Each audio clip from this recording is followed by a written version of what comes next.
Number 7, anonymous question here. My wife is an unbeliever. The more I attend church, the more strain it puts on our marriage. Is it right to continue going to church or to stop? I pray for her every day.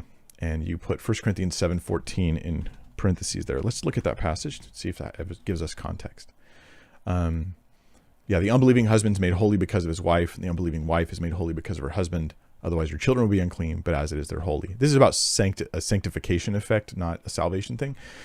But yeah, you're bringing the spiritual presence. In this case, it's the husband, not the wife, but you're bringing the spiritual presence into the family, into the home that is helping to improve the spiritual condition of the house and of the kids and everything. I'm glad you pray for her every day. Please don't stop. The more you attend church, the more strain it puts on your marriage. Here's the questions that I would lob at you if we could have a conversation, my anonymous friend. Are you attending church as a way of faithfulness and obedience to Christ? Or is there a chance, and you got to honestly ask yourself this, that some of your church attendance is a way of avoiding tension in the home? This is not just a religious thing. This could be anything. It could be that somebody has a hobby where they go off and they do a certain game, or they go into the room and they play a certain game, and they're using these things as a way of escaping tension and difficulties in the home. We must not, as Christians, we must not abandon the fellowship and break from attending and fellowshipping and being involved in church. But we do have responsibilities in the home, and Scripture indicates in the New Testament that if you don't take care of your home, you're not fit to serve in ministry anyways.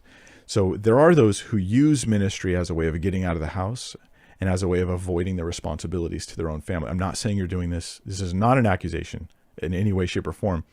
These are the things that I would work through, asking this question.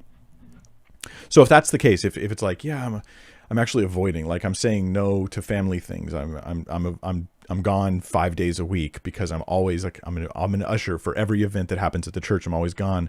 And then my wife's getting upset.